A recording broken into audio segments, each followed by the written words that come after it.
Sifu.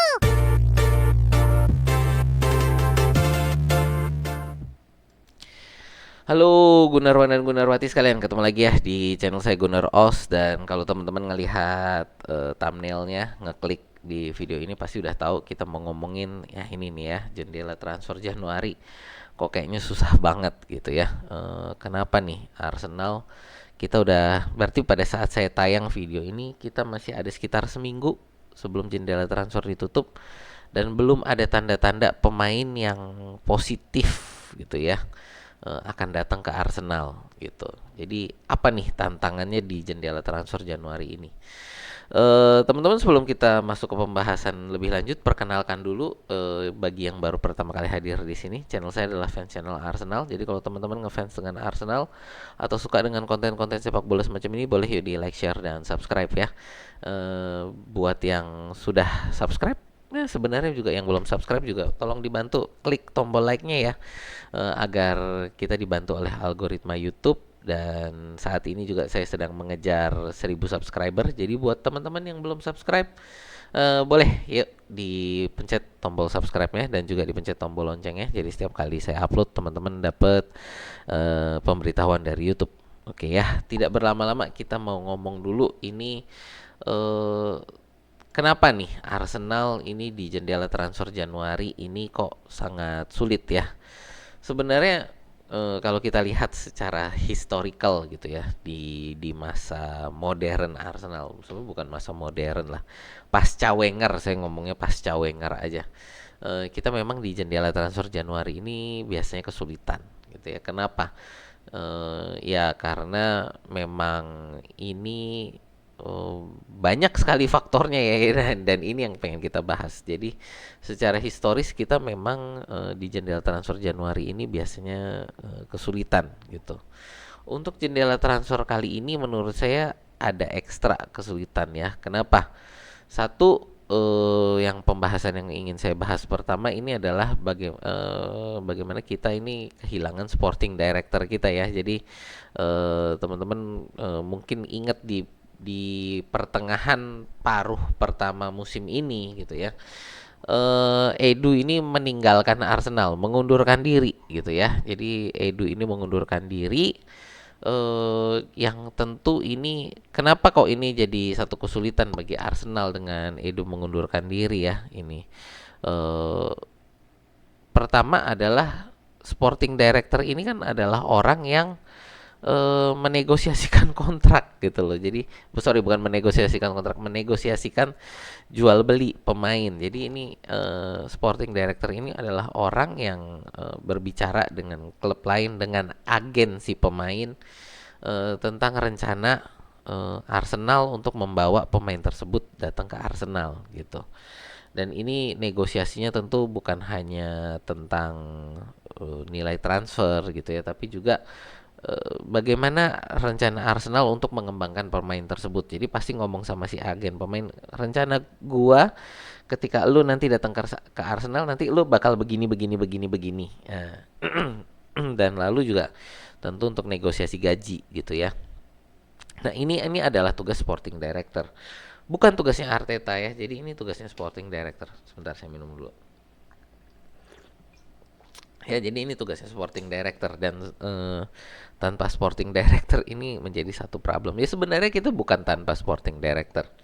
Saat ini kita punya sporting director interim yaitu Jason Eito ya. Dan Jason Eito ini adalah wakilnya Edu sewaktu dia dulu menjabat. Jadi ya ini orang kedua di Arsenal untuk masalah sporting director. Dan saat ini ya karena Edu mengundurkan diri,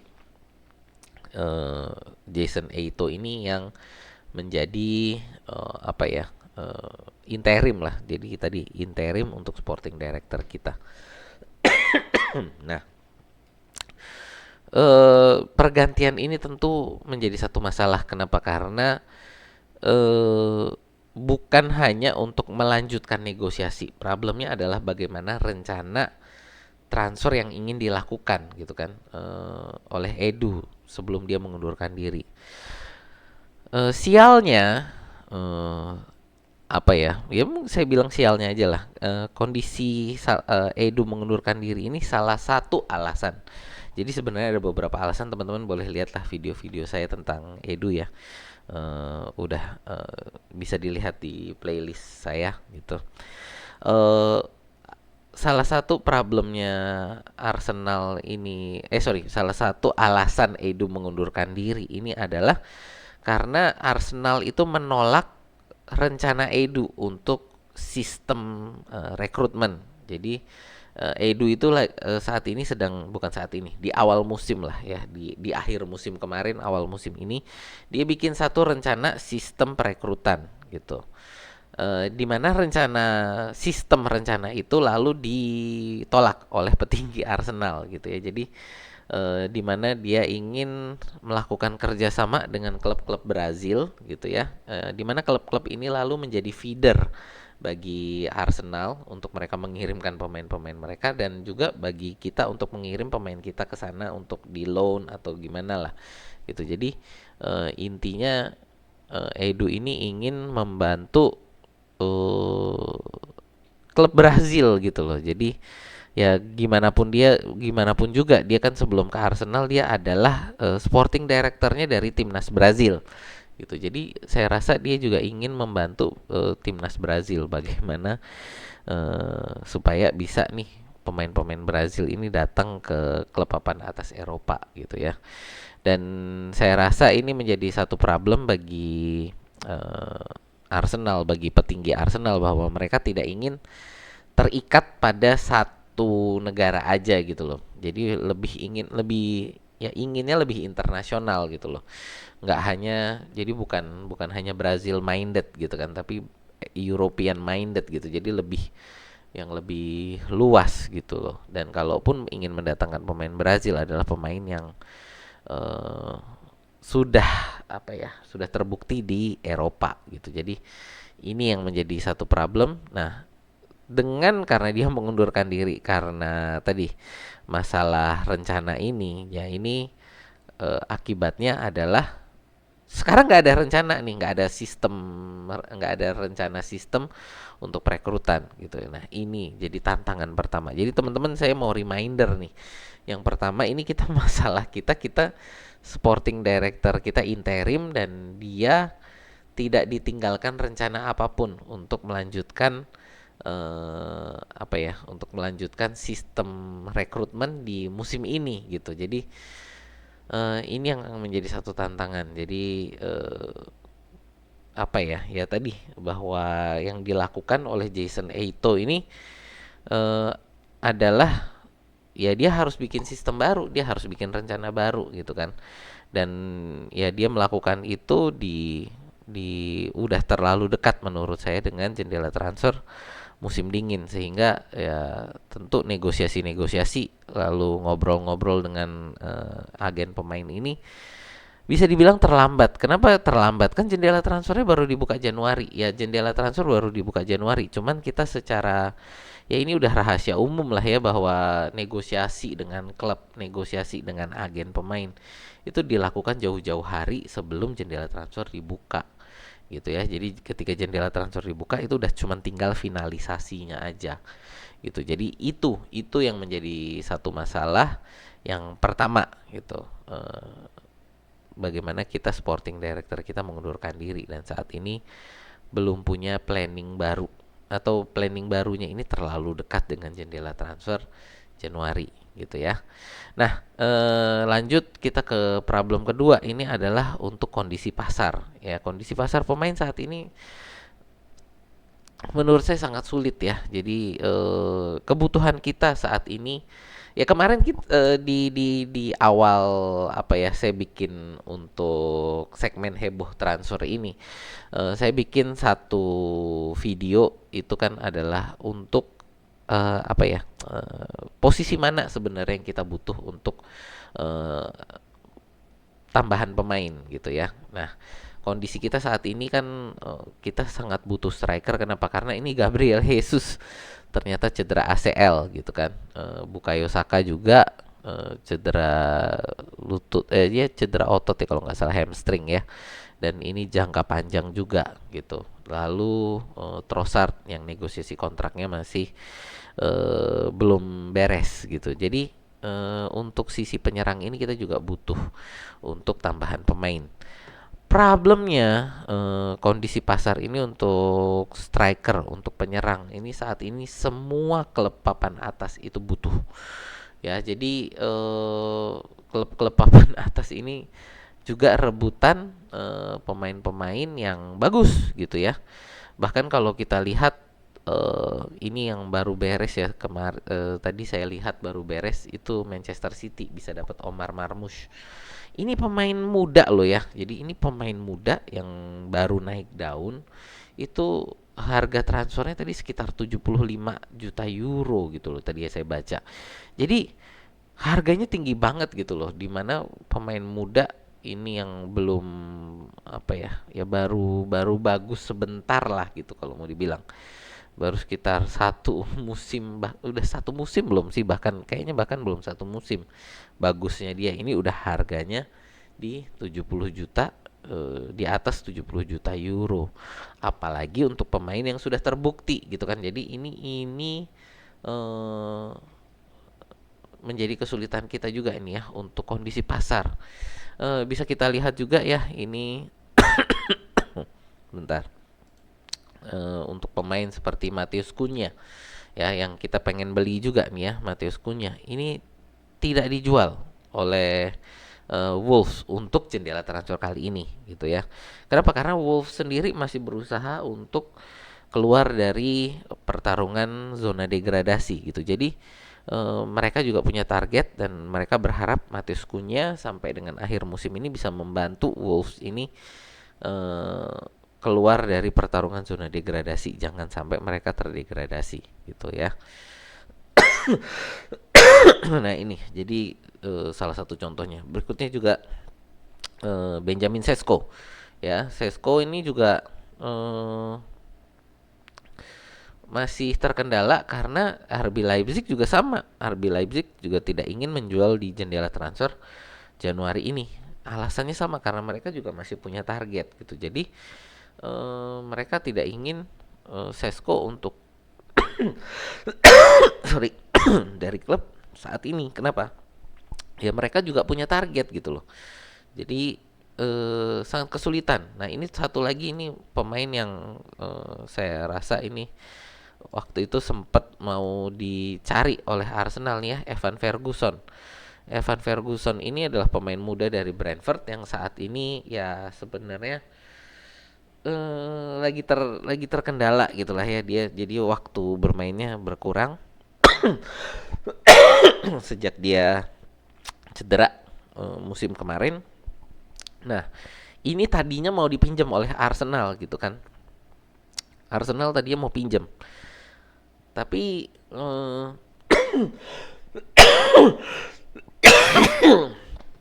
sorry. Tapi eh, sebelum kita mau pinjam di Januari 10, tanggal 10 Januari ini, dia cedera lagi gitu loh, cedera telapak kaki. Ya ini jadi problem lagi buat kita gitu kan. Pemain yang tadinya kita mau pinjam untuk nambahin penyerangan gitu kan, kekuatan penyerangan.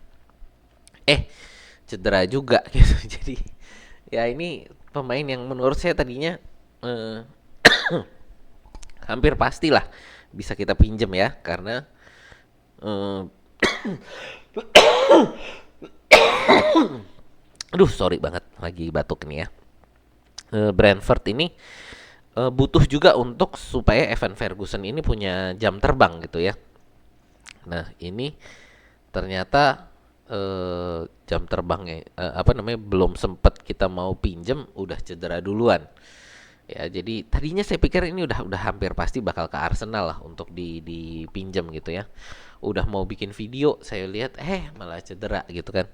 Dan kayaknya batal gitu. Dan ini kabarnya cederanya ya walaupun di sini ditulis kembalinya sekitar akhir bulan Januari ini ya, tapi perkiraan-perkiraan awal itu sebenarnya cederanya itu masih sampai sekitar Februari, pertengahan Februari bahkan akhir Februari gitu. Jadi eh menjadi satu masalah kalau kita pinjam cedera itu buat apa gitu kan, berarti kan fee fee peminjaman kita jadi terbuang sia-sia gitu ya. Jadi ini tantangan berikutnya ini tadi di kondisi pasar ini, pemain yang kita ingin beli tidak dijual, dan pemain yang tadinya mau kita udah kayaknya udah hampir oke ternyata cedera gitu, dan ini jadi ya tentunya membatalkan kan eh, rencana-rencana tersebut jadi amburadul gitu ya ini. Lalu itu tantangan di kondisi pasar ya. Berikutnya kita juga tantangan dari sisi keuangan. Ini juga jadi teman-teman, biar ini saya reminder. Jadi ya ini reminder lagi ya, tadi tentang reminder tentang Edu. Sekarang saya mau reminder ini tentang eh apa, associated party transaction gitu. Associated party transaction ini aturan di IPL ya, bagaimana mengatur transaksi ekonomi antara klub itu dengan badan usaha lain yang pemiliknya sama ya dengan pemilik klub gitu. Yang ini kan menjadi satu problem kemarin adalah bagaimana Etihad itu beli sponsor ke Manchester City dengan nilai yang di atas di atas harga pasar gitu loh. Dan ini menjadi pelanggaran aturan APT sehingga tidak dihitung pemasukan itu untuk perhitungan FFP-nya Manchester City gitu. Nah, aturan ini lalu digugat oleh Manchester City, yang dimana sebagian besar tuntutan Manchester City ini ditolak oleh oleh pengadilan gitu ya. Nah, teman-teman bisa lihat ini untuk detailnya ini di video saya yang ini ya. Teman-teman boleh lihat ini, tapi intinya ringkasannya adalah walaupun sebagian besar tuntutan Manchester City ini ditolak, tapi ada satu poin di mana ini mereka menang, bisa dibilang menang gitu ya. Adalah pinjaman dari pemilik klub ini sekarang akan dihitung sebagai APT juga gitu ya. Jadi bahwa pinjaman dari pemilik klub kepada klub itu menjadi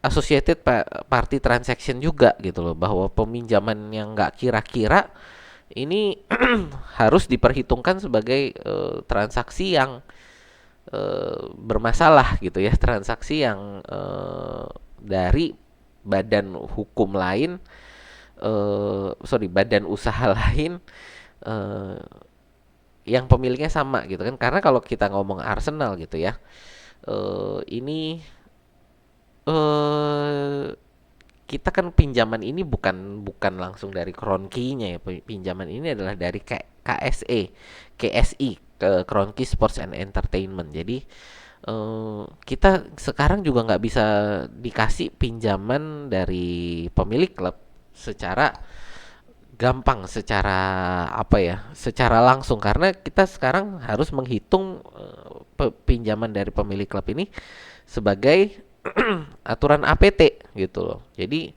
ada batasnya gitu. Nah, ini yang menurut saya menjadi apa ya? Menjadi problem gitu kan, dan ini sebagian besar klub IPL pasti punya pinjaman dari pemilik gitu ya.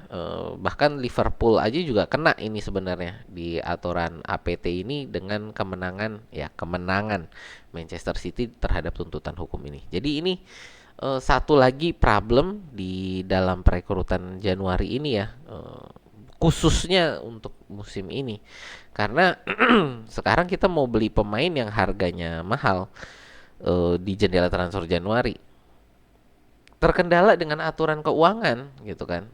Kalau dikasih pinjaman oleh pemilik klub, kan, dan Arsenal saat ini pinjamannya juga sudah cukup gede. Terakhir saya lihat itu kalau nggak salah sekitar 250 juta pound sterling nilai hutang Arsenal kepada KSI, kepada Kroenke Sports and Entertainment, itu kalau nggak salah terakhir saya baca itu sekitar 250 juta pound sterling. Liverpool ke FSG itu sekitar 75 juta. Jadi lumayan besar gitu loh pinjaman Arsenal, dan ini eh, saya rasa kalau dicoba lagi, ditambahin lagi, ini akan menjadi problem bagi Arsenal dengan perhitungan FFP-nya nantinya gitu ya. Jadi ini tantangan ketiga ya, tantangan keuangan. Jadi kita nggak bisa beli pemain yang terlalu mahal-mahal banget karena kita harus perhitungan FFP kita, apalagi kita ya ini kan untuk Januari ini masih masuk hitungan musim ini.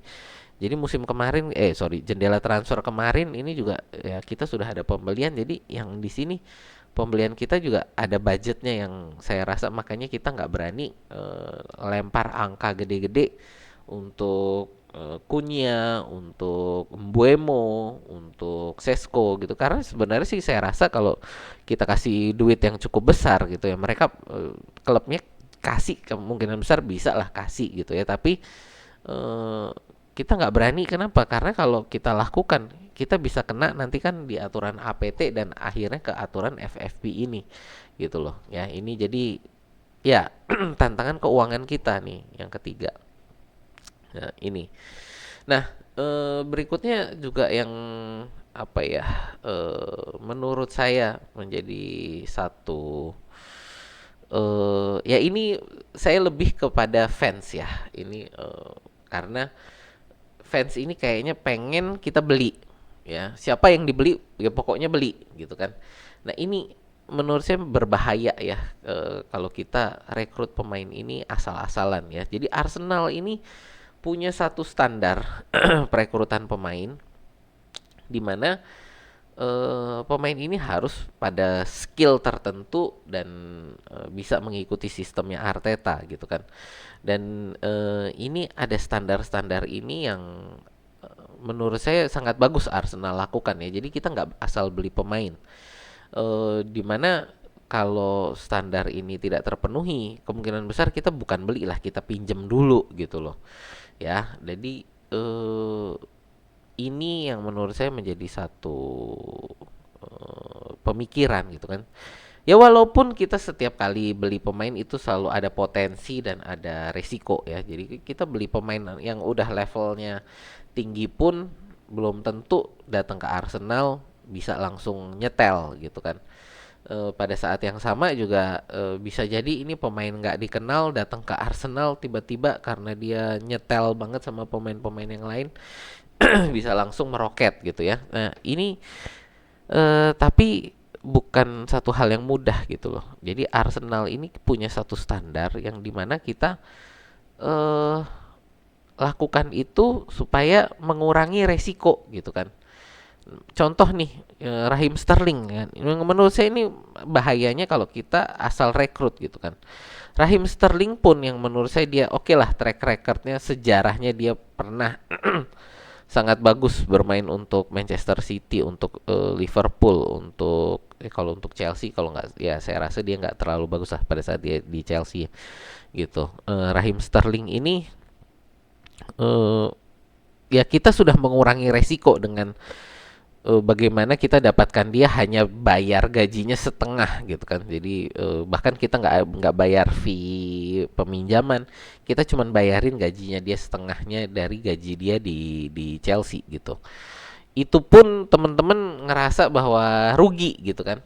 Sebagai fans teman-teman ngerasa bahwa ini cuma dipinjem aja dengan uang sedikit aja udah berasa rugi. Apalagi kalau kita beli kan. Karena ini Raheem Sterling saya harus akui bahwa peminjaman Raheem Sterling ini adalah hanya untuk mengisi jumlah pemain gitu loh. Jadi bukan memang benar-benar untuk eh, menambah kualitas tapi lebih untuk kuantitas gitu loh. Dan secara kuantitas ini eh, apa ya ya intinya secara karena kualitasnya nggak ada hanya untuk nambahin. Teman-teman sebagai fans juga kecewa kan dengan apa yang dilakukan oleh Sterling, bagaimana eh, performa Sterling di lapangan saat ini. Teman-teman kecewa, banyak yang aduh Sterling gitu kan, aduh Sterling sering nih mainnya ada ya gitu. Jadi inilah bahayanya kita rekrut pemain asal-asalan apa ya, yang kalau tadi saya bilang yang penting asal beli pemain gitu loh. Makanya ini harus dikurang dan kita Sterling ini menurut saya resikonya amat sangat kecil ya. Jadi ya ini tinggal kita balikin aja nanti di akhir musim gitu kan. Walaupun ini sebenarnya banyak fans yang "Lu balikin sekarang aja gitu ya. Nggak bisa, kenapa? Karena kontraknya kan dengan Chelsea kita pinjemnya sampai akhir musim. Kecuali Chelsea-nya mau butuh Sterling untuk ditarik gitu ya, nggak Chelsea nggak bakal mau untuk terima Sterling. Kenapa? Karena Sterling ini kalau dibalikin ke Chelsea juga nggak bakal dipakai sama Chelsea gitu loh. Jadi saya rasa ini buat teman-teman jadi pelajaran juga. Jangan kita asal beli pemain gitu loh. Jangan kita tuntut Arsenal beli pemain. Nah, nanti dibeliin pemain yang eh ya tadi standarnya nggak sesuai dengan standarnya Arsenal. Profil, kalau menurut saya mungkin lebih tepatnya profil lah ya. Profilnya nggak sesuai dengan profilnya Arsenal. Akhirnya jadi terbuang sia-sia gitu kan. Nah, ini pelajarannya menurut saya ini adalah dari Raheem Sterling gitu loh. Raheem Sterling ini yang kita udah dapat dengan murah aja ternyata masih bisa bisa kita rasa mengecewakan gitu kan. Apalagi kalau kita beli dengan harga mahal. Jadi menurut saya inilah ya yang perlu menjadi perhatian juga bagi teman-teman. Arsenal punya standar dan jangan jangan kita minta untuk standar itu diturunkan hanya supaya demi kita beli pemain gitu loh.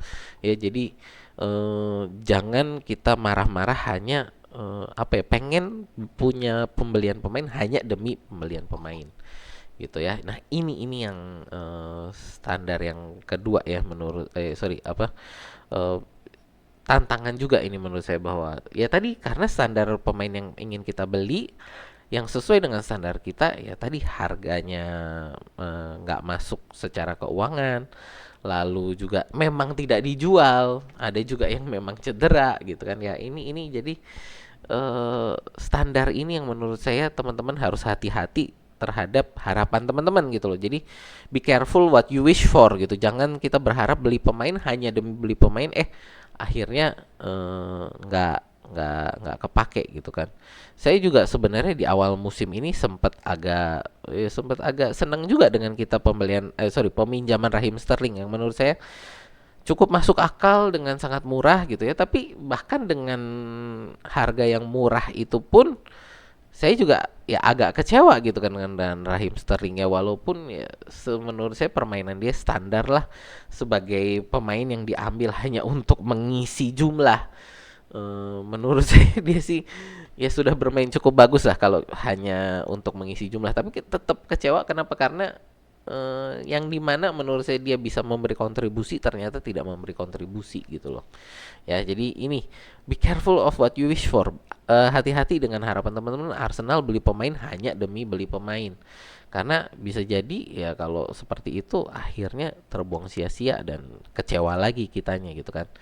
Nah ini jadi untuk masalah apa ya, perekrutan gitu kan. Yang menjadi yang terakhir ini saya mau ngomong adalah untuk ya percaya deh gitu loh dengan pemain yang ada saat ini gitu. Kita lihat juga beberapa pemain udah mulai kembali dari cedera ya. Kemarin kita lihat Calafiori dan Ethan Nwaneri sudah duduk di bangku cadangan gitu kan, dan uh, Ethan Nwaneri juga udah kemarin main gitu ya, dan ketika main dia juga bagus gitu. Jadi saya rasa teman-teman perlu punya apa ya, punya kepercayaan lah sama pemain yang ada sekarang ya. Ini saya mau kasih contoh sebentar. Saya mau kasih contoh, ini adalah Kai Havertz ya. Sebentar, mana nih Kai Havertz. Kai Havertz ini menurut saya teman-teman ini banyak yang terlalu meremehkan gitu loh Kai Havertz. Dan eh, kita lihat di sini ya, bukan hanya golnya tapi juga defensive action. Nah, ini yang menurut saya teman-teman banyak melupakan peran Havertz ini adalah di bagaimana dia membantu pertahanan. Banyak yang bilang dia kelemar-kelemar gitu kan. Tapi teman-teman perhatikan pergerakan dia.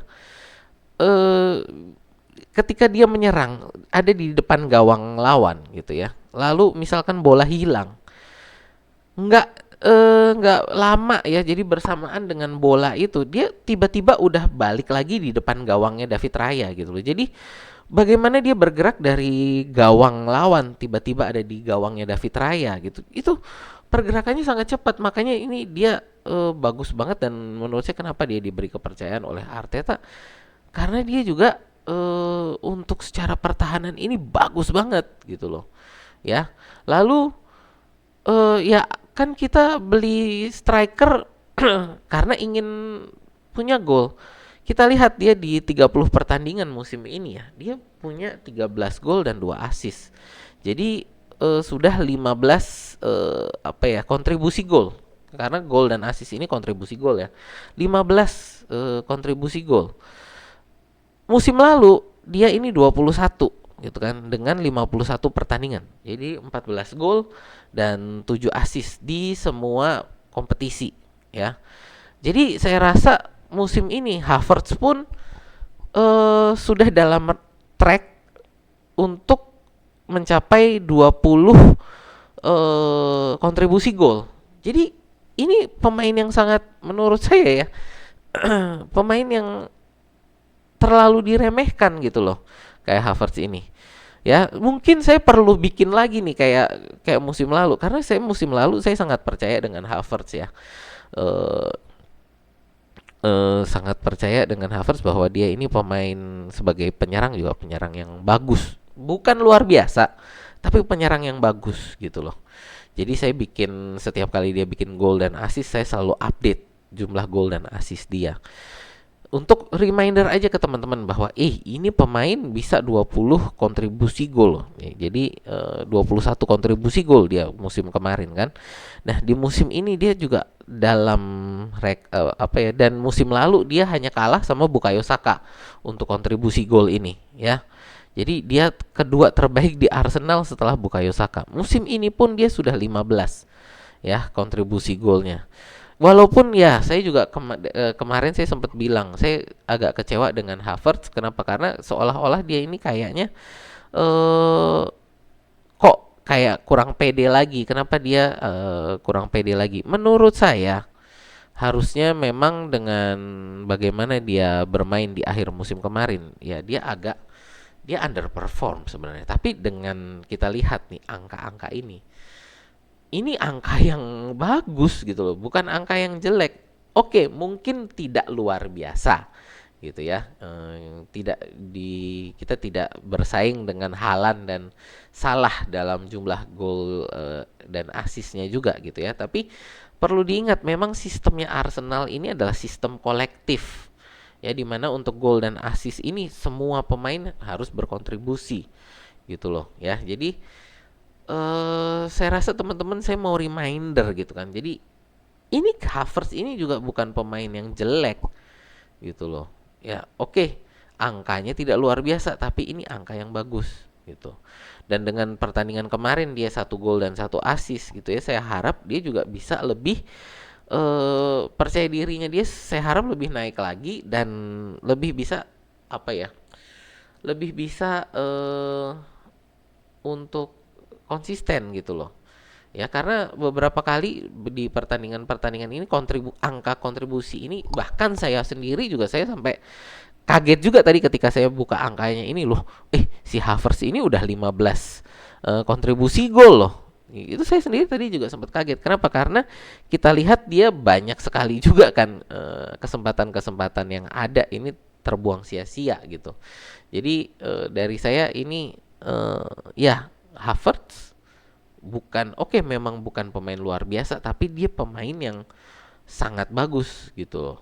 Nah, yang menurut saya makanya kita percaya terhadap pemain yang sudah ada gitu ya. Kalaupun kita mau jendela transfer ini tidak beli pemain siapa-siapa, menurut saya kita harus percaya dengan pemain yang ada gitu ya.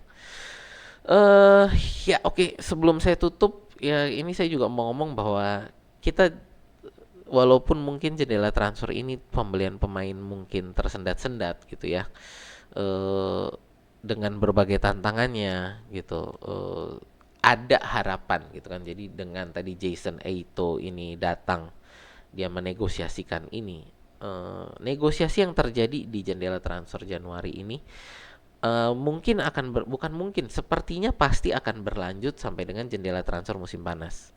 Ya seperti Sesko dan Cunha ini yang menurut saya mungkin tidak bisa hadir jendela transfer musim dingin ini. Kemungkinan besar akan datang di jendela transfer musim panas. Kenapa? Karena tadi sekali lagi kita butuh untuk pelapisnya Bukayo Saka.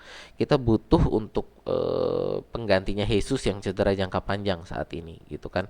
Trossard juga mungkin butuh pengganti. Kenapa? Karena kalau dia nggak perpanjang kontrak, ya mau nggak mau akhir musim ini pasti akan kita jual. Jadi kita butuh pemain ini dan tadi untuk Sesko dan Cunha kemungkinan besar akan kita datangkan di jendela transfer musim panas besok.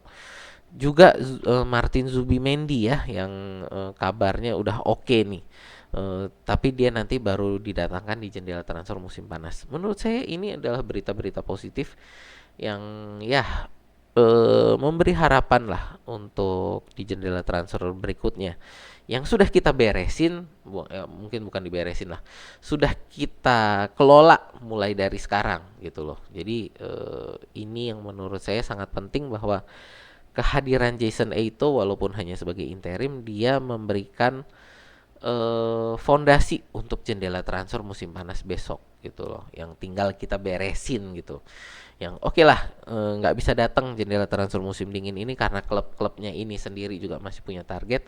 Oke, musim depan ketika awal musim kalian juga jadinya bisa cari pengganti bagi pemain-pemain ini musim depan gitu ya. Ini jadi ya nggak apa ya, nggak suram-suram amat lah ya. Jadi intinya bahwa ada cahaya di ujung gua ini gitu. Ya, jadi di ujung jalan ini ada cahaya yang menurut saya setidaknya walaupun kita tidak bisa datangkan pemain-pemain ini di Januari ini, negosiasinya akan terus berlanjut sampai dengan jendela transfer musim panas besok gitu ya. Ya, itu aja nih dari saya. Aduh, gila udah lama nih, hampir 40 menit loh gila saya ngomong ini ya. Ya nanti teman-teman juga saya pasti taruh chapter ya. Jadi biar bisa lompat-lompat ke nontonnya gitu ya. Ya, itu aja sih dari saya. Terima kasih yang udah nonton, terima kasih yang udah ini nonton sampai kalau sampai 30 sampai ya ini sampai 38 menit lah ya. Berarti teman-teman kan pasti suka ya dengan konten seperti ini, bolehlah di like, share dan subscribe ya. Itu aja dari saya. Mungkin teman-teman punya komentar sendiri terhadap tantangan transfer kita, boleh tulis di kolom komentar ya. Itu aja dari saya. Terima kasih. Sampai jumpa di video kita berikutnya.